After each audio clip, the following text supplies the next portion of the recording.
Welcome to Major HS Kalsis Balnu Academy. I'm Mr. Devesh, you biology faculty. तो आज हम basically CDS 2025 second exam जो है उसके बायो के कुछ क्वेश्चंस देखने जा रहे हैं जो कि PYQ है, ताकि आपको एक आइडिया मिल जाए किस टाइप के क्वेश्चंस पूछे जा सकते हैं। तो स्टार्ट करते हैं।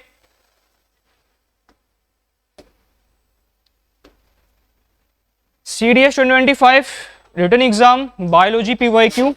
तो अभी जो आपके एग्जाम हुए थे CDS 2025 का सेकंड एग्जाम जो हुआ था उसमें आपके अप्रोक्सीमेटली 10 क्वेश्चंस थे बायो के। ठीक है, तो हम वन बाय वन एक क्वेश्चन देखते जाएंगे और आपको मैं सॉल्व करवाऊंगा कि उसके सही आंसर्स क्या हैं। ठीक है,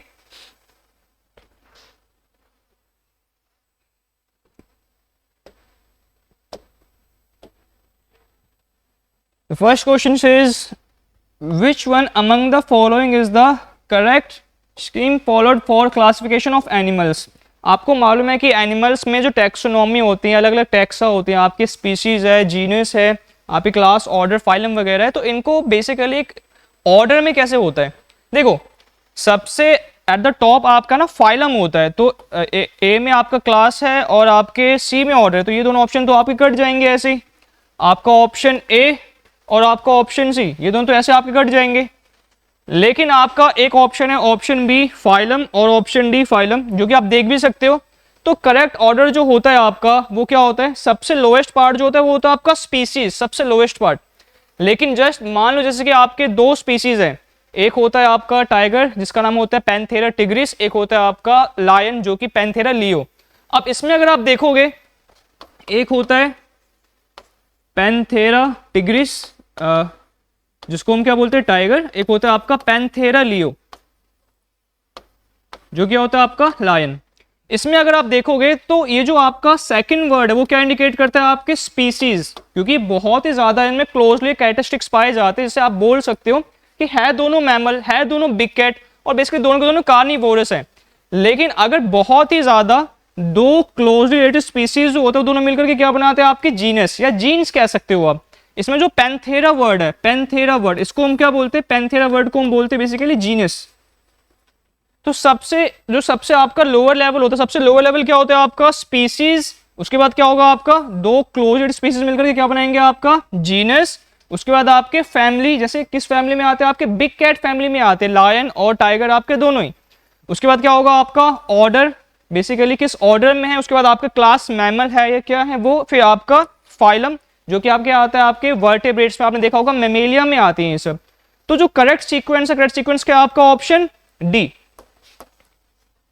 तो फर्स्ट क्वेश्चन का सही ऑप्शन है आपका ऑप्शन डी, आपको करेक्ट सीक्वेंस याद रखना पड़ेगा। ठीक है, तो नेक्स्ट क्वेश्चन पे जाते हैं हम।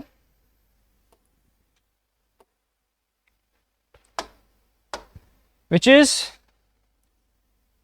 Which one of the following is an example of airborne disease? Airborne disease आप कैसे डिजीज होते हैं, which is mainly spread by air। ठीक है, अब देख सकते हो इसमें आपके डिजीज हैं tuberculosis, TB, malaria, dengue and cholera.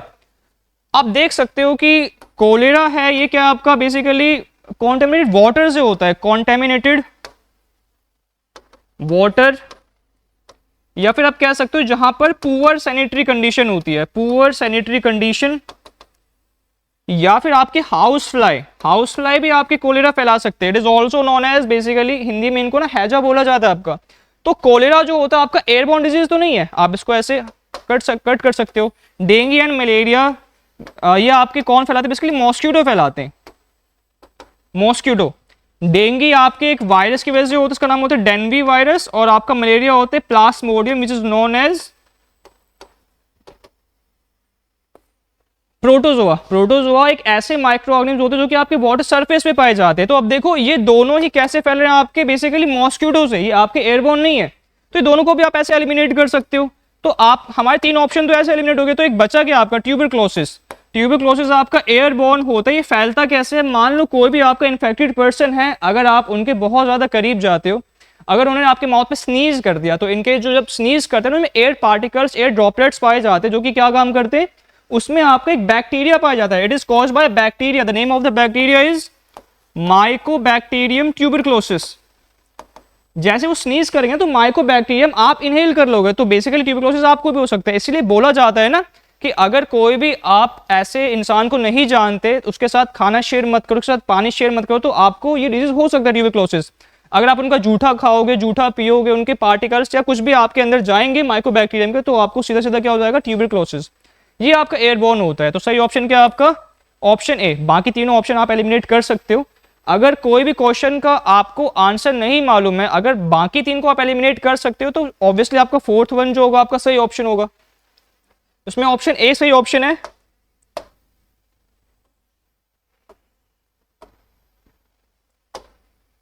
The next question says, what are 4 human blood types in ABO blood group?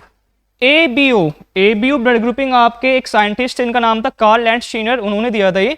आप इसमें पूछा गया कि आपके ABO ब्लड ग्रुप में कौन से 4 टाइप्स होते हैं, कौन से। देखो आपको मालूम है ABO में A तो होगा, B भी होगा। अब देखो A और B अब जब आपस में साथ में जाते हैं तो एक चीज शो करते हैं, उसको बोलते हैं कोडोमिनेंस। कोडोमिनेंस का मतलब क्या है कि दोनों बराबर डोमिनेंस ही शो करते हैं। तो इसके वजह से क्या बनता है आपका AB। देखो एक A था ही, एक B भी था और AB भी। अब देखो आपने सुना भी होगा कि आपका AB जो होता है ना, उसको यूनिवर्सल रेसिपिएंट बोलते हैं, रिसीवर बोलते हैं, क्योंकि वो चारों टाइप के ब्लड ग्रुप से बेसिकली आपका ब्लड ले सकता है। इसकी वजह से उसको हम क्या बोलते हैं, यूनिवर्सल रेसिपिएंट। अब देखो इन सबके पास तो अपने अपने एंटीजन है, लेकिन जो आपका ब्लड ग्रुप O होता है ना, ये सबसे रिसेसिव ब्लड ग्रुप होता है, सबसे रिसेसिव। मतलब ये आपके A में भी पाया जाएगा, या आपके B में भी पाया जाएगा, या आपके AB में भी पाया जाएगा, और में तो है ही है। इसको सबसे रिसेसिव क्यों बोलते हैं, क्योंकि इसके पास ना ये आपके ब्लड के सरफेस पे पाए जाते हैं। जो आपका ब्लड ग्रुप होता है ना, वो आपके ब्लड के सरफेस पे पाए जाते हैं। और O ऐसा ब्लड ग्रुप होता है जिसके सरफेस पे कोई एंटीजन प्रेजेंट ही नहीं होता, जिसकी वजह से चारों टाइप के ब्लड ग्रुप में पाए जाते हैं और ये किसी को भी ब्लड दे सकते हैं। इसलिए इसको हम क्या बोलते हैं, आपके यूनिवर्सल डोनर। तो आपके ABO में क्या क्या पाए जा सकते हैं, A भी होगा, B भी होगा, AB भी होगा और आपका O भी होगा। हम अपना ऑप्शन मैच करते हैं। AO है, BO है, A है और B है। देखो A और BO एक तरीके से हम लिख सकते हैं, लेकिन इसको लिखने का एक करेक्ट तरीका नहीं है। इसको हम लिखते हैं IA एंड IO। I यहाँ पर क्या इंडिकेट करता है, ऐसा प्रोटीन जो कि एंटीजन कैरी करता है, आइसोग्लोबिन प्रोटीन होता है। तो ये ऑप्शन तो आपका इनकरेक्ट है। A है, B है, AB है और O है, ये ऑप्शन आपका ठीक है। लेकिन हम और 2 ऑप्शन देखेंगे, A है, AB है, O, और यहाँ पे देखो नॉर्मल B को उसने BO लिखा, जो कि आपका करेक्ट सीक्वेंस नहीं है लिखने का, ये भी गलत है आपका। AB फिर AO को गलत लिख दिया, B है, O है, लेकिन AB तो है नहीं, तो ये भी आपका गलत है। तो आपका सही ऑप्शन क्या होगा इसमें, आपका ऑप्शन B। ठीक है। हाँ, एक क्वेश्चन ऐसे इससे और भी पूछे जा सकते हैं कि ABO ब्लड ग्रुप आपका किसने दिया था, एक साइंटिस्ट थे आपके कार्ल लैंडस्टीनर, उनका नाम याद रखना आप। तो इसका सही ऑप्शन क्या होगा, आपका ऑप्शन B।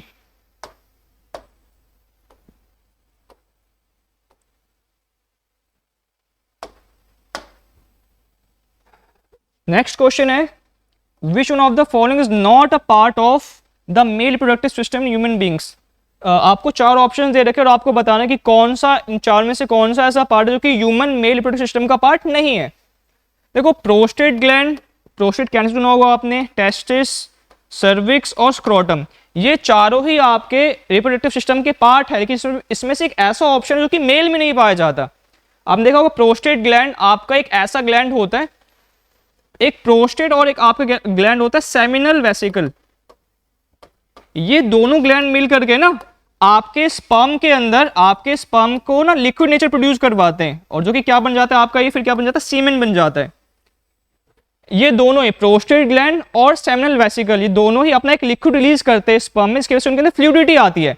अगर आपके स्पर्म में फ्लूइडिटी नहीं होगा तो कभी ना फर्टिलाइज कर ही नहीं पाएगा फैलोपियन ट्यूब में जाकर के ना। तो प्रोस्टेट ग्लैंड तो मेल का पार्ट है, ठीक है, लेकिन हमें तो नहीं पूछा गया ना, तो क्वेश्चन के हिसाब से इनकरेक्ट है। टेस्टिस आपका वो पार्ट होता है जहां से आपका टेस्टोस्टेरोन रिलीज होता है बेसिकली, और यहीं पर आपके स्पर्म की फॉर्मेशन होती है। एक सिंगल टेस्टिस में ना बहुत सारे छोटे छोटे कंपार्टमेंट्स होते हैं जहां पे आपके स्पर्मेटोजेनेसिस स्पर्म की फॉर्मेशन होती है। इन कंपार्टमेंट्स को हम बोलते हैं सेमिनिफेरस ट्यूब्यूल्स, जहां पे आपके स्पर्म की फॉर्मेशन होती है। हाँ, तो ये भी आपके मेल का ही पार्ट है ना। फिर आता है आपका सर्विक्स। सर्विक्स जो होता है बेसिकली वो आपके फीमेल रिप्रोडक्टिव सिस्टम का पार्ट होता है। सबसे पहला ओपनिंग जो होता है वो होता है वेजाइना, ठीक है। उसके बाद आपका जो कैनाल होता है जो कि आपके वेजाइना और आपके यूट्रस को कनेक्ट करता है, उस पार्ट को हम बोलते हैं सर्विक्स, जो कि आपके फीमेल का पार्ट है, ये मेल का पार्ट नहीं है। तो इसको अभी ऑप्शन में रख लो, क्योंकि हम 4th पार्ट में देखेंगे स्क्रोटम। देखो स्क्रोटम क्या होता है, स्क्रोटम आपका एक लूजली स्किन होता है जो कि आपके ना टेस्टिस को होल्ड करता है, ठीक है। स्क्रोटम जो होता है आपके टेस्टिस को होल्ड करते हैं, क्योंकि आपका टेस्टिस जो होता है बॉडी के बाहर लाई करता है, ताकि हमारी बॉडी से 1 से 2 डिग्री टेम्परेचर उसका थोड़ा सा क्या हो, कम हो, ताकि स्पर्म फॉर्मेशन कर पाए वो। तो स्क्रोटम आपके टेस्टिस को होल्ड करता है। तो ए, बी और डी ये तीनों आपके मेल पार्ट का पार्ट है, लेकिन आपका जो सी है वो आपकी फीमेल का पार्ट है, जो कि हमें ये तो पूछा गया है कि मेल रिप्रोडक्टिव सिस्टम का पार्ट नहीं है, वो क्या है आपका सर्विक्स। ठीक है, तो सही ऑप्शन है इसका ऑप्शन सी।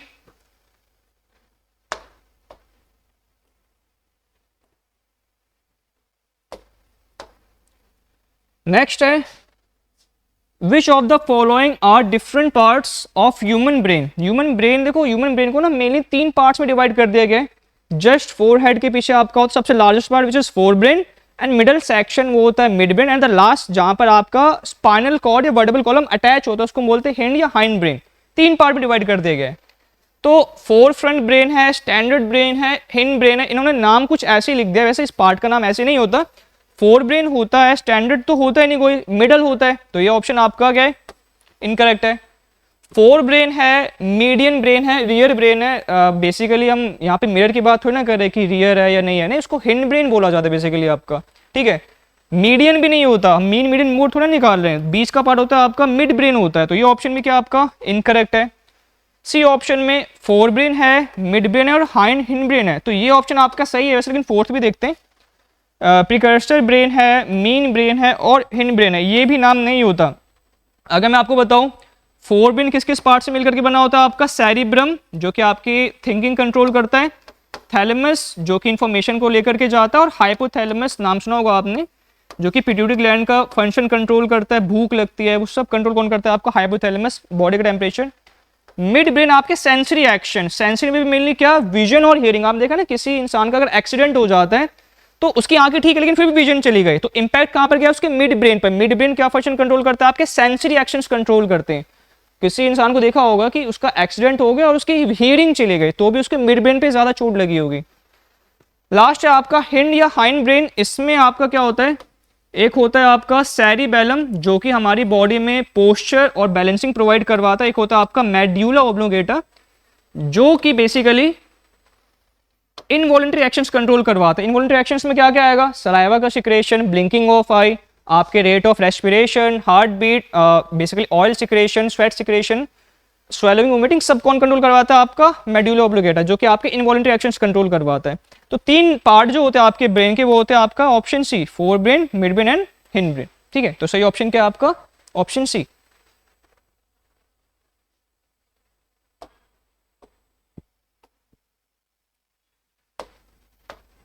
बहुत ही ज्यादा इजी क्वेश्चन है आपका कि tooth enamel of human is made up of, हमारे जो आपने सुना है कि हमारे सबसे हार्डेस्ट पार्ट जो होता है बॉडी का वो इनेमल ही होता है सबसे हार्डेस्ट, लेकिन अगर आप बहुत ज़्यादा शुगर कंज्यूम करते हो तो आपकी कैविटीज़ कैसे होती है, एक ना आपका बैक्टीरिया होता है, बैक्टीरिया उसको हम बोलते हैं सैक्रोमाइसिस, बैक्टीरिया है वो क्या काम करता है, अगर आप शुगर बहुत इनटेक करोगे तो आपके इनेमल की लेयर ना वहाँ पर बैक्टीरिया आ जाएंगे और वो शुगर के साथ रिएक्ट करके कैविटीज़ फॉर्म करते हैं। ठीक है, लेकिन आपकी इनेमल की लेयर बनी किससे होती है, वो बनी होती है आपकी कैल्शियम फॉस्फेट से। ये तो हम बचपन से पढ़ते आ रहे हैं कि हमारे इनेमल की जो लेयर है वो किससे बनी होती है, कैल्शियम फॉस्फेट, हार्डेस्ट पार्ट होता है।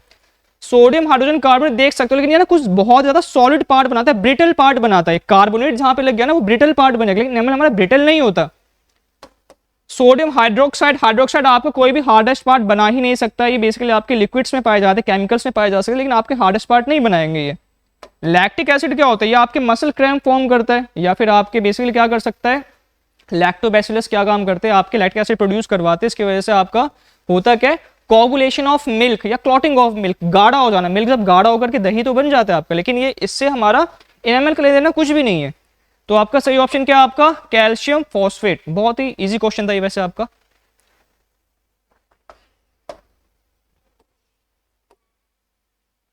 नेक्स्ट क्वेश्चन है,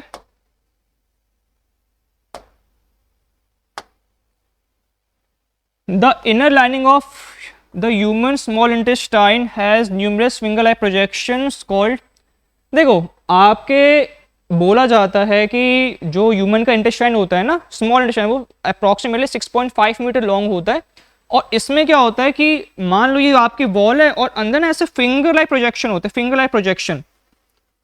और आपने सुना भी होगा कि आपका स्मॉल इंटेस्टाइन जो होता है ना, it is a site for complete digestion. यहाँ पर कंप्लीट डाइजेशन हो जाता है, मेन डाइजेशन होता है आपके स्टमक में, लेकिन आपका डाइजेशन कंप्लीट कहाँ पर होता है? स्मॉल इंटेस्टाइन में। ये जो आपका फिंगर लाइक प्रोजेक्शन है ना, इनको बोलते हैं villi. It is also known as microvilli, या तो इसको विलाई बोलते हैं या फिर हम क्या बोलते हैं इसको, माइक्रोविलाई। अब ऊपर से जो भी फूड आ रहा है ना, ये फूड पार्टिकल कैसे आते हैं? डाइजेस्टेड आते हैं। तो विलाई क्या काम करता है? ये फूड पार्टिकल्स आपके विलाई पर ऐसे अटैच हो जाता है और विलाई इनका न्यूट्रिशन एब्जॉर्ब करके कहाँ भेज देता है? आपके ब्लड वेसल्स में। यहाँ पर आर्टरीज और वेन्स होते हैं, मतलब फूड को एब्जॉर्ब करके ब्लड में भेज दिया, उसके बाद अब रेस्पिरेशन स्टार्ट हो जाएगा, वो अलग बात है। लेकिन क्या पूछा गया आपका कि इनर लाइनिंग जो होता है ह्यूमन स्मॉल इंटेस्टाइन का, उसको हम क्या बोलते हैं? उसको हम बोलते हैं बेसिकली विलाई। एंजाइम्स क्या होते हैं? एंजाइम्स आपकी रिएक्शन को तेज या स्लो करते हैं, इसको हम बायोकैटलिस्ट के नाम से भी जानते हैं, लेकिन ये आपके सरफेस पे नहीं पाए जाते, ना प्लेक पाए जाते हैं। स्पिंक्टर कोई भी ऐसा पार्ट होता है जो किसी भी चीज का अमाउंट रेगुलेट करे। स्पिंक्टर आपकी बहुत जगह पाए जाते हैं, जैसे आपके स्टमक और स्मॉल इंटेस्टाइन के बीच में, कि कितना खाना आपके स्टमक से स्मॉल इंटेस्टाइन में जाए। फिर आपका एनल स्पिंक्टर होता है, आपकी यूरिथ्रल स्पिंक्टर होता है, वो सब मेंटेन करते हैं कितना अमाउंट जो भी सब्सटेंस है एक जगह से दूसरी जगह पर जाए। ये भी नहीं है आपका, तो सही ऑप्शन क्या होगा आपका? Option B.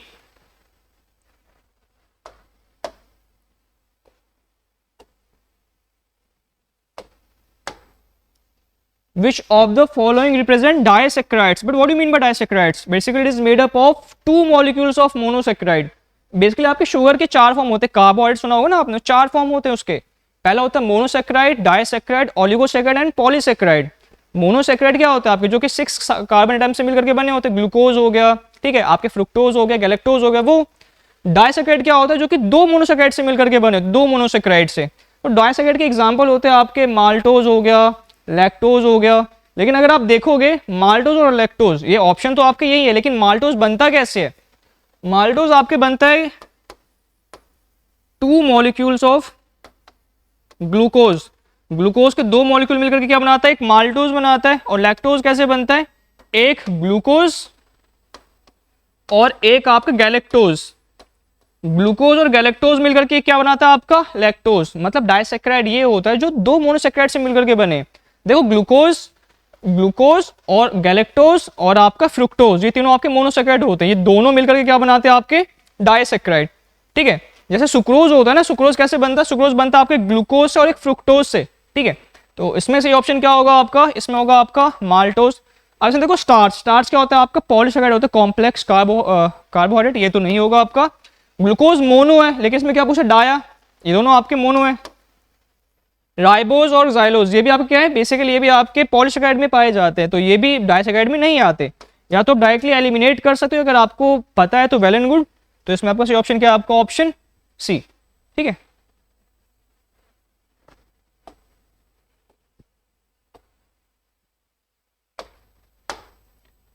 नेक्स्ट क्वेश्चन है, which one of the following organelles can be seen in a prokaryotic cell? देखो प्रोकैरियोटिक, प्रो जो स्टार्टिंग वाले ना पीआर, इससे आप कनेक्ट कर लो प्रिमिटिव सेल्स, मतलब बहुत ही पुराने सेल्स। ऑब्वियसली अगर आपकी प्रिमिटिव सेल्स होंगे तो कैसे होंगे? अंडर डेवलप्ड होंगे, या फिर ढंग से डेवलपमेंट इनकी नहीं हो रखी होगी। ठीक है, तो प्रोकैरियोटिक सेल्स ऐसे सेल थे जो कि हमारे अर्थ में सबसे पहले आए थे, जो कि आप बोल सकते हो प्रोकैरियोटिक सेल में आपने नाम सुना होगा मोनेरा का, जिसके अंदर आपके बैक्टीरियाज आते हैं। बैक्टीरियल सेल जो होता है ना, एक सेल है।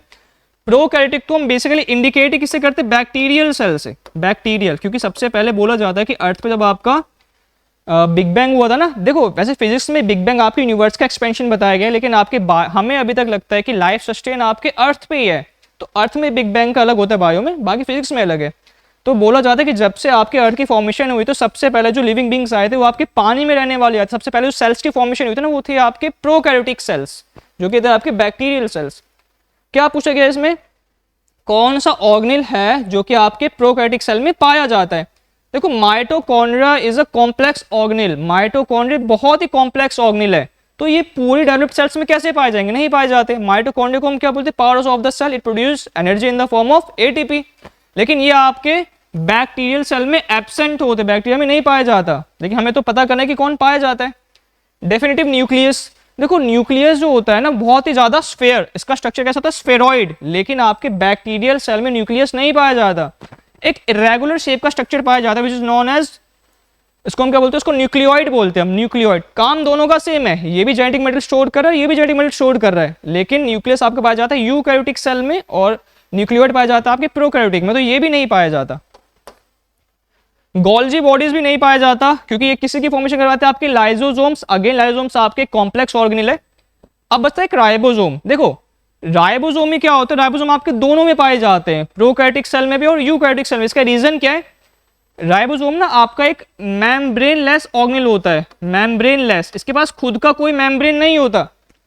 आपके राइबोसोम्स के पास खुद का कोई मेम्ब्रेन नहीं होता, इसकी वजह से दोनों सेल्स में पाए जाते हैं, प्रोकैरियोटिक सेल में भी और आपके यूकैरियोटिक सेल में भी। तो हमें तो ये पूछा गया ना कि प्रोकैरियोटिक में कौन सा पाया जाता है, तो इसमें सही ऑप्शन क्या होगा आपका राइबोसोम। बाकी ये तीनों है, माइटोकॉन्ड्रिया, न्यूक्लियस और गोल्जी बॉडी, थोड़े से कॉम्प्लेक्स ऑर्गेनेल है जो कि आपके प्रोकैरियोटिक सेल में नहीं पाए जाते। ये सब आपके, ये तीनों आपके यूकैरियोटिक सेल्स में पाए जाते हैं। पाए तो चारों ही जाते हैं यूकैरियोटिक में, लेकिन प्रोकैरियोटिक में कौन पाया जाता है आपका राइबोसोम।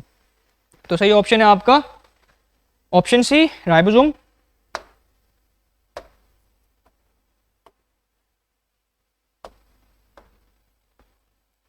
बहुत इजी क्वेश्चन है, ए solution with a pH value less than 7। देखो 7 को हम बोलते हैं न्यूट्रल, पीएच स्केल पर 7 क्या होता है आपका न्यूट्रल, 7 से ज़्यादा क्या होता है आपका एल्कलाइन बेसिक, और 7 से कम क्या होता है आपका बेसिकली एसिडिक।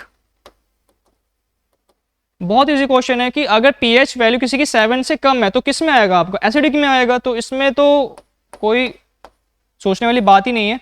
जैसे मैं आपको एग्जांपल देता हूँ कि स्टमक में ना एक HCl प्रोड्यूस होता है, HCl ना बहुत ही ज़्यादा हाईली एसिडिक होता है, तो आपके HCl का जो पीएच होता है ना वो वैरी करता है 1.5 से 3 के आसपास, जो कि हाईली एसिडिक है। ठीक है, ये होता है हमारे स्टमक में। लेकिन अगर मैं आपको एक बात बताऊं, हमारा जैसे लिवर होता है ना बाइल जूस प्रोड्यूस करता है which is alkaline nature, alkaline nature का होता है वो। उसके बाद आपके पैंक्रियाटिक जूस काम करते हैं, ट्रिप्सिन सुना होगा आपने, लाइपेज सुना होगा आपने, अमाइलेज सुना होगा। तो जैसे मान लो ट्रिप्सिन का एग्जाम्पल लेता हूं मैं, तो ये कैसे काम करता है, ये 7.9 pH के आसपास काम करता है। तो 7.9 pH क्या होगा आपका, 7.9 होगा आपका एल्कलाइन, और ऑब्वियसली आपका HCl जो कि हमारे स्टमक में रिलीज होता है 7 से कम है, तो कैसे नेचर होगा उसका एसिडिक। तो वही पूछा गया है आपका कि अगर किसी सॉल्यूशन का pH लेस देन 7 है एसिडिक में, pH में, तो उसका वैल्यू क्या होगा, वो क्या कौन सॉल्यूशन होगा, वो होगा आपका एसिडिक सॉल्यूशन। तो सही ऑप्शन क्या है आपका ऑप्शन सी।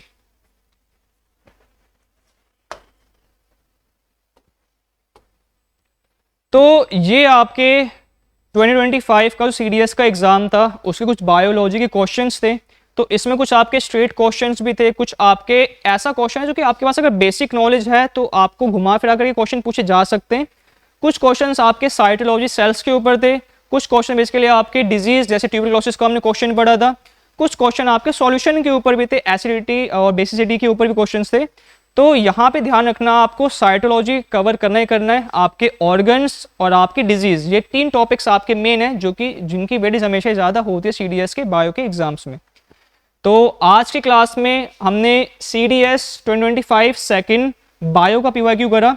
तो ऐसे हम नेक्स्ट क्लासेस में और एक्स्ट्रा क्वेश्चन के साथ आते रहेंगे। तो फिर मिलते हैं हम अपनी नेक्स्ट क्लासेस में। जय हिंद।